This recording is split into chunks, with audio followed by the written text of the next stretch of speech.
Olá! Hoje a gente vai mergulhar fundo para desvendar uma das figuras mais complexas, mais enigmáticas de toda a mitologia celta, a Morrigan. Deusa da guerra, da soberania, da profecia. Mas, afinal, quem é ela de verdade? As fontes medievais nos dão pistas bem conflitantes, sabe? E é essa investigação que a gente vai fazer aqui, juntos. E olha, o mistério já começa no nome. Porque, dependendo de como a gente lê a palavra em irlandês antigo, o título dela pode significar duas coisas, assim, radicalmente diferentes. Ou Grande Rainha, uma deusa ligada à soberania, ao poder da terra, ou então Rainha Fantasma, uma entidade ligada ao terror e à morte. Essa dualidade é a grande chave para entender a Morrigan, e é por aí que a gente vai começar. Para decifrar essa identidade, a gente precisa analisar as principais evidências que temos, os vários nomes dela e as outras figuras divinas que sempre aparecem por perto. Porque a Morrigan, como vamos ver, raramente age sozinha. E aqui a linguística nos dá uma pista incrível. Morrigan, com o O longo, quer dizer grande rainha. Isso a conecta ao poder político, à terra. Agora, se a gente tira o acento, Morgian vem de uma raiz que significa terror. É a mesma raiz da palavra inglesa nightmare, ou pesadelo. Ou seja, rainha fantasma.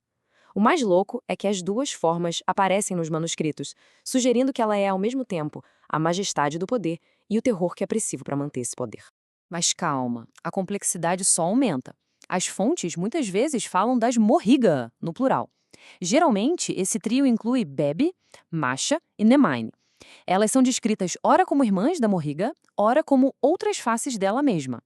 Isso leva a gente a pensar que a Morrigan talvez não seja uma única deusa, mas um complexo de divindades da guerra, sabe? Cada uma com a sua especialidade no caos. Ok, agora vamos analisar as funções dela.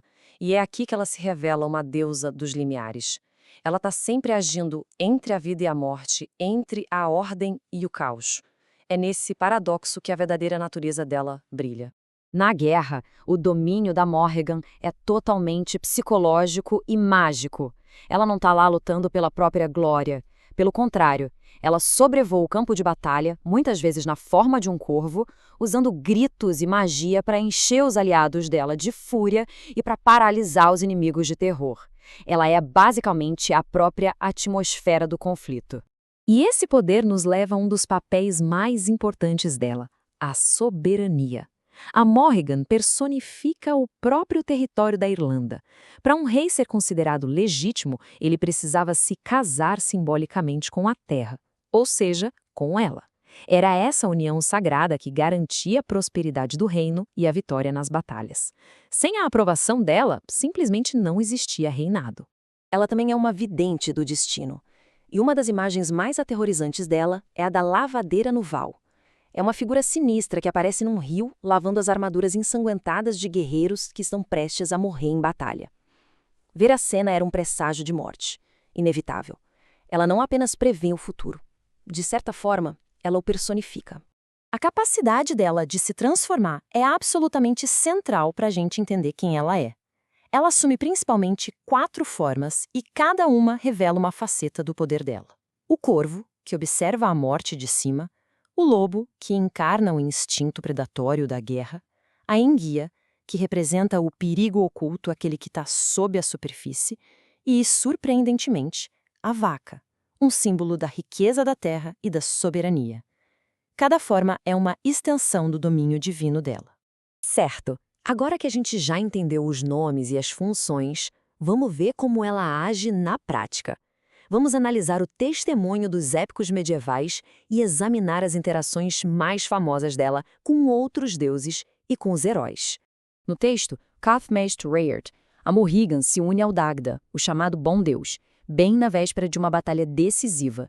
Isso não é um romance, tá? É uma aliança cósmica.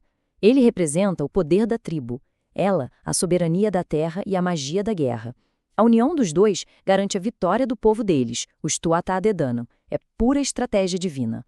Mas a interação mais complexa e famosa dela é, sem dúvida nenhuma, com o maior herói da Irlanda, Cuchulainn. A relação dos dois é uma teia de sedução, de conflito, de destino. Afinal, ela foi a protetora dele ou a sua maior adversária. O que as fontes sugerem é que, na verdade, ela foi as duas coisas. O confronto deles no épico Timeball Quilinger é um drama em 3 atos. Primeiro, ela se aproxima dele e oferece seu amor e sua ajuda na guerra, o que garantiria uma vitória fácil para ele. Ele a rejeita e de forma bem rude, dizendo que não precisa da ajuda de uma mulher. Ferida, ela promete que vai atrapalhar a vida dele nos piores momentos. E ela cumpre. Durante os duelos mais importantes dele, ela o ataca disfarçada de enguia, de loba e de vaca. E aqui está o pulo do gato. A recusa do Cuchulainn não foi só um insulto, foi uma escolha de destino. Ao rejeitar a vitória fácil oferecida pela deusa da soberania, ele escolheu o caminho do herói trágico. Uma vida curta, cheia de batalhas, mas eternamente gloriosa. A vingança dela foi, na verdade, o teste que forjou a lenda dele. Essa figura que surge dos textos medievais é complexa e, vamos ser honestos, bem aterrorizante. Mas como essa imagem se compara à forma como a Morrigan é vista hoje em dia? A diferença é gritante. Nas fontes medievais, a Morrigan é uma força da natureza, amoral, perigosa, totalmente focada na política tribal e no destino da terra. Já no neopaganismo moderno, ela é frequentemente reinterpretada como uma deusa mais psicológica, uma espécie de guia para a transformação pessoal. Ela foi quase que domesticada em comparação com a sua versão original, sabe? Então, depois de toda essa investigação, qual é o nosso veredito? Quem é, afinal de contas, a Morrigan? A Morrigan é a personificação da soberania do caos. Ela representa aquela força brutal, imprevisível e ainda assim criativa da própria vida. Ela entende que o conflito é necessário para a evolução, que a destruição, às vezes, é essencial para a renovação e que o poder verdadeiro sempre exige sacrifício.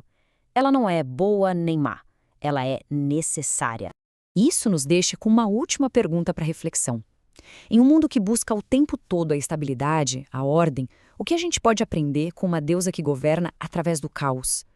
Talvez a lição da Morrigan seja que a verdadeira soberania, seja de uma nação ou a soberania sobre nós mesmos, só é conquistada quando a gente enfrenta e não quando a gente evita as batalhas que nos transformam.